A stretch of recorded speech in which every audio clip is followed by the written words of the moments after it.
അടുത്ത 5 കൊല്ലം ആര് ഭരിക്കും? ഏറ്റവും പുതിയ എക്സിറ്റ് പോൾ ഫലം വന്നിരിക്കുകയാണ്.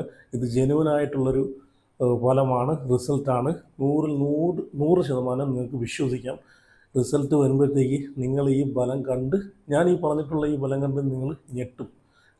അതിൽ യാതൊരു സംശയമില്ല. ജെന്യുവനായിട്ടുള്ളൊരു സോഴ്സിൽ നിന്നും കിട്ടിയിട്ടുള്ള എക്സിറ്റ് പോളിൻ്റെ ഫലമാണ് ഞാനിവിടെ കൊടുക്കുന്നത്. 100% ഇവർ പറയുന്ന ഫലം കറക്റ്റാണ്. ഞാനിവിടെ വായിക്കാം. അപ്പം വരാനിരിക്കുന്ന റിസൾട്ടിൽ, ഇലക്ഷൻ റിസൾട്ടിൽ ആര് ഭരണം കൊണ്ടുപോകും? UDF കൊണ്ടുപോകുമോ അതോ LDF കൊണ്ടുപോകുമോ? അതുപോലെ NDAക്ക് എത്ര സീറ്റ് നമ്മുടെ കേരളത്തിൽ ഓപ്പൺ ചെയ്യാൻ സാധിക്കുമെന്ന് ഈ എക്സിറ്റ് പോളിലൂടെ മനസ്സിലാക്കാവുന്നതാണ്. അപ്പോൾ എന്തായാലും നിങ്ങളുടെ അഭിപ്രായങ്ങളൊക്കെ ഉറപ്പായിട്ട് കമൻറ്റ് ചെയ്യണേ. അതുപോലെ വീഡിയോ ലൈക്ക് ചെയ്ത് ഹൈപ്പ് ചെയ്ത് എല്ലാവരും ചാനൽ ഉറപ്പായിട്ട് സബ്സ്ക്രൈബ് ചെയ്ത് വെക്കുക. ഇനിയുള്ള ഓരോ ദിവസവും ഞാൻ എക്സിറ്റ് പോൾ ഷെയർ ചെയ്യുന്നതായിരിക്കും. ജെന്യുവൻ സോഴ്സിൽ നിന്ന് കിട്ടുന്ന ആ ഒരു എക്സിറ്റ് പോൾ നിങ്ങൾക്ക് വേണ്ടിയിട്ട് ഷെയർ ചെയ്യുന്നതായിരിക്കും. ഈ വോട്ടെണ്ണുന്നതിൻ്റെ തലേന്ന് വരെ ഞാൻ പബ്ലിഷ് ചെയ്യുന്ന എക്സിറ്റ് പോൾ നിങ്ങൾ നോക്കിയിട്ട് റിസൾട്ട് വരുമ്പോഴത്തേക്കും നിങ്ങൾ ഒന്ന് കമൻറ്റ് ചെയ്യണേ. എൻ്റെ എക്സിറ്റ് പോൾ കറക്റ്റാണോ അല്ലയോ എന്ന് ഞാനിവിടെ ഷെയർ ചെയ്യുന്നത്. പിന്നെ ഇത് കണ്ടിട്ടും ഇത് കേട്ടിട്ട് ചിലപ്പോൾ കുറേ ആളുകൾക്ക് കുരു പൊട്ടിയിട്ടൊന്നും കാര്യമില്ല. ഇത് സാധാരണക്കാരായിട്ടുള്ള ജനങ്ങൾ തിരഞ്ഞെടുത്ത വിജയമാണ്. അത് നമ്മൾ അംഗീകരിച്ചേ പറ്റൂ. ആ ഒരു റിയാലിറ്റി നമ്മൾ അക്സെപ്റ്റ് ചെയ്തേ പറ്റൂ. കുരു പൊട്ടിയിട്ടൊന്നും ഒരു കാര്യമില്ല ചങ്ങാതിമാരെ. നമുക്ക് ആരാണെങ്കിലും നല്ലൊരു ഭരണം നമുക്ക് കിട്ടണം, അത്രയേ ഉള്ളൂ. അപ്പോൾ എന്തായാലും എല്ലാവരും ചാനൽ സബ്സ്ക്രൈബ് ചെയ്ത് വെച്ചു. ഇനിയുള്ള ദിവസങ്ങൾ എല്ലാ ദിവസവും എക്സിറ്റ് പോൾ ഞാൻ ഉറപ്പായിട്ടും ഷെയർ ചെയ്യുന്നതായിരിക്കും. അപ്പം ആദ്യം തന്നെ നിങ്ങൾ അഭിപ്രായം ഒന്ന് കമൻറ്റ് ചെയ്യണം. നിങ്ങൾക്ക് ഇനി ആര് ഭരിക്കണം? പിണറായി സർക്കാരിൻ്റെ തുടർ ഭരണം വേണോ അതോ UDFൻ്റെ ഒരു ഭരണമാറ്റം എങ്ങനെ ഉണ്ട് എന്ന് നിങ്ങൾക്ക് അറിയാൻ ആഗ്രഹമുണ്ടോ? അതുപോലെ NDAക്ക് എത്ര സീറ്റ് കേരളത്തിൽ ഓപ്പൺ ചെയ്യണമെന്ന് നിങ്ങൾ വിചാരിക്കുന്നുണ്ടോ? അതൊക്കെ നിങ്ങളുടെ അഭിപ്രായങ്ങളൊന്ന് ഉറപ്പായിട്ട് കമൻറ്റ് ചെയ്യണേ. അപ്പോൾ ആദ്യം തന്നെ ഞാൻ തുടങ്ങുന്നത് ആലപ്പുഴയിൽ നിന്നാണ്. ഞാൻ തുടങ്ങുന്നത് ആലപ്പുഴയിൽ 9 സീറ്റുകളാണ് ഈ വട്ടം ഉള്ളത്. 9 സീറ്റുകളിൽ LDFന് അവിടെ 2 സീറ്റുകൾ മാത്രമേ നേടാൻ സാധിക്കുന്നുള്ളൂ. എക്സിറ്റ് പോളിന് അത് കാണിക്കുന്നുള്ളൂ. അതുപോലെ UDF 7 സീറ്റുകളുമായിട്ട് കുതിച്ച് മുന്നിൽ നിൽക്കുന്ന ഒരു കാഴ്ചയാണ് ഇവിടെ കാണുന്നത്. അതുപോലെ NDAക്ക് അവിടെ NDAക്ക് സീറ്റേ ഇല്ല. അടുത്തത് കണ്ണൂരാണ്. കണ്ണൂർ 11 സീറ്റുകളാണുള്ളത്. 11 സീറ്റുകളിൽ LDF 7 സീറ്റുമായിട്ട് മുന്നിൽ നിൽപ്പുണ്ട്. അതുപോലെ UDF 4 സീറ്റുമായിട്ട് തൊട്ട് പുറകെ തന്നെ നിൽപ്പുണ്ട്. NDAക്ക് അവിടെ സീറ്റേ ഇല്ല. അടുത്തത് കാസർഗോഡാണ്. കാസർഗോഡ് 5 സീറ്റുകളാണുള്ളത്. 5 സീറ്റുകളിൽ LDFന് വെറും 1 സീറ്റ് മാത്രമേ കാസർഗോഡ് നേടാൻ സാധിച്ചിട്ടുള്ളൂ. 4 സീറ്റുകളുമായിട്ട് കുതിച്ച് മുന്നിൽ നിൽക്കുകയാണ് അവിടെ UDF. NDAക്ക് അവിടെ 1 സീറ്റും നേടാൻ കഴിഞ്ഞിട്ടില്ല എന്നാണ് മറ്റൊരു കാര്യം. അടുത്തത് പാലക്കാടാണ്. പാലക്കാട് 12 സീറ്റുകളാണുള്ളത്. 12 സീറ്റുകളിൽ 5 സീറ്റുകളാണ് LDFനുള്ളത്. 7 സീറ്റുകളുമായിട്ട് UDF അവിടെ കുതിച്ച് മുന്നിൽ തന്നെ നിൽപ്പുണ്ട്. അവിടെയും NDAക്ക് സീറ്റ് നേടാനേ സാധിച്ചിട്ടില്ല. എന്തൊരു പരാജയമാണ് നോക്കണേ. അടുത്തത് മലപ്പുറമാണ്. മലപ്പുറം 16 സീറ്റുകളാണുള്ളത്. 16 സീറ്റുകളിൽ 2 സീറ്റ് മാത്രമാണ് LDF അവിടെ നേടിയിട്ടുള്ളത്. നിങ്ങൾ നോക്കിക്കേ, 16 സീറ്റിൽ വെറും 2 സീറ്റ്. ജനങ്ങളിങ്ങനെ അവിടെ ചിന്തിക്കാൻ കാരണമെന്ന് ആലോചിച്ച് നോക്കിയേ. അപ്പോൾ അവിടുത്തെ ഭരണം ഭയങ്കര മോശമായിരിക്കും അല്ലേ?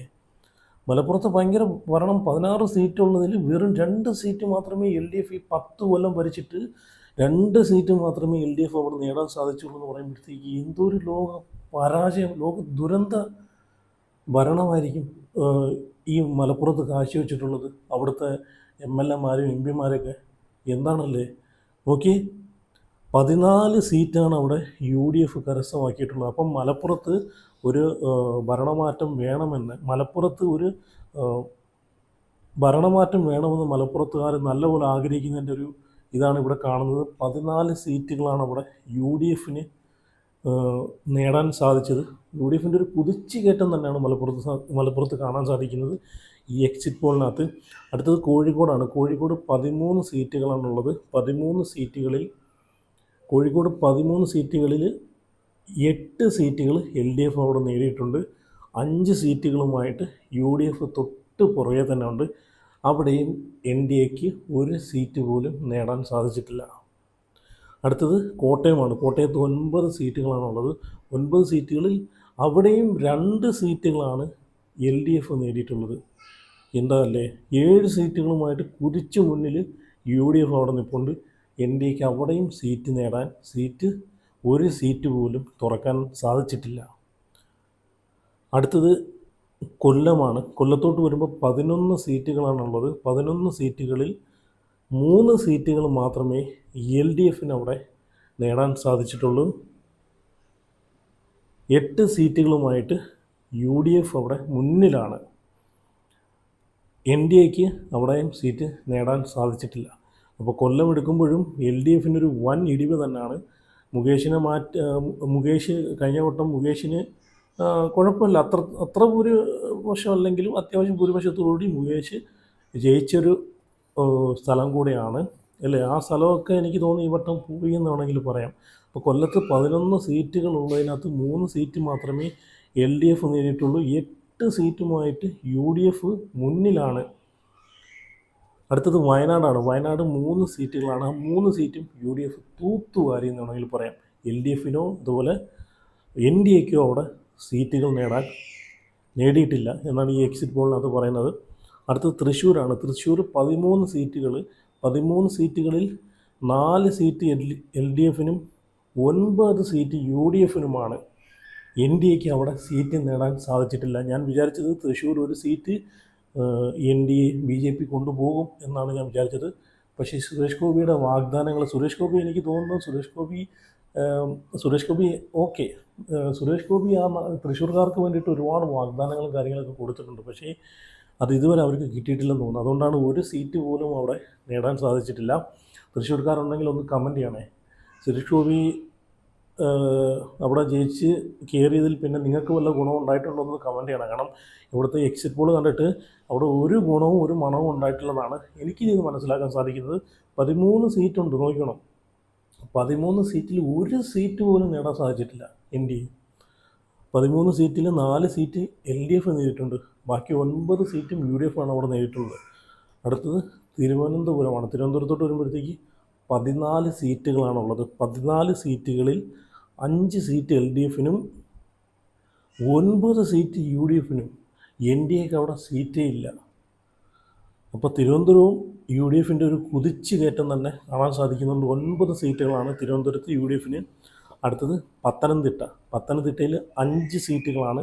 5 സീറ്റിൽ ഒരു സീറ്റ് മാത്രമേ അവിടെ എൽ ഡി എഫിന് നേടാൻ സാധിച്ചിട്ടുള്ളൂ. 4 സീറ്റുമായിട്ട് കുതിച്ച് മുന്നിൽ നിൽക്കുവാണ് യു ഡി എഫ്. അടുത്തത് ഇടുക്കിയാണ്. ഇടുക്കിയിൽ 5 സീറ്റുകളാണ് മൊത്തത്തിലുള്ളത്.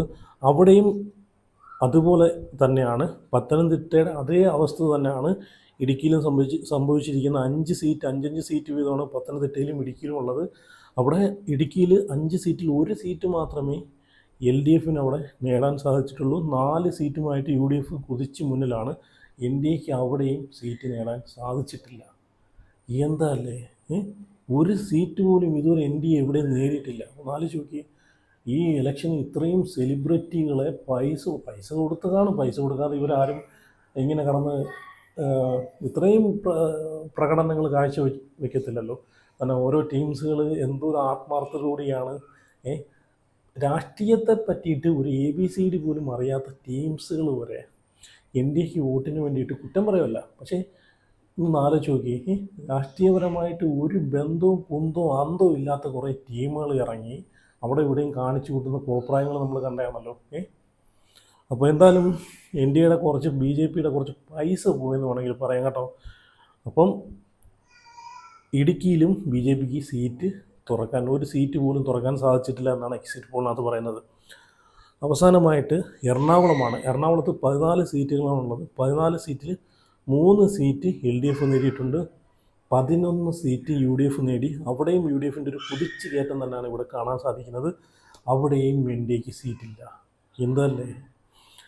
അപ്പം മൊത്തത്തിൽ 140 മണ്ഡലങ്ങളിൽ എൽ ഡി എഫ് നേടിയിരിക്കുന്നത് വെറും 44 സീറ്റാണ്. കഴിഞ്ഞ 10 കൊല്ലത്തെ ഭരണമാണ് ഇവിടെ കാണുന്നത് 44 സീറ്റുകൾ. അപ്പോൾ എന്തോരം ജനങ്ങൾ ഭരണമാറ്റം ആഗ്രഹിക്കുന്നുണ്ടെന്ന് നോക്കണം. അപ്പം UDF ഇവിടെ നേടിയിരിക്കുന്നത് 96 സീറ്റുകളാണ്.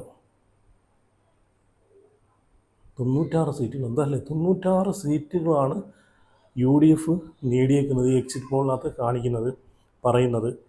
അവിടെ NDA 0 സീറ്റുകളാണ് നേടിയിട്ടുള്ളത്. NDAക്ക് സീറ്റേ ഒരിടത്തും ഒരു സീറ്റ് പോലും നേടാൻ കഴിഞ്ഞിട്ടില്ല.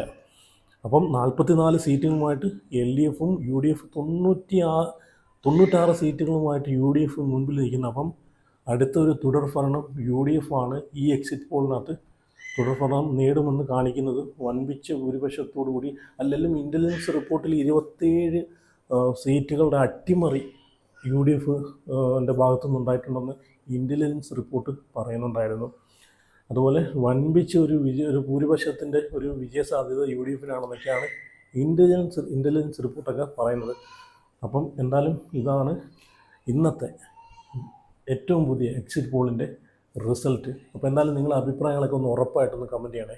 ആരധികാരത്തിൽ വരും? LDF വരുമോ, അതോ 100 സീറ്റുമായിട്ട് LDF വരുമോ, UDF വരുമോ? 100 സീറ്റ് എന്തായാലും കിട്ടത്തില്ല.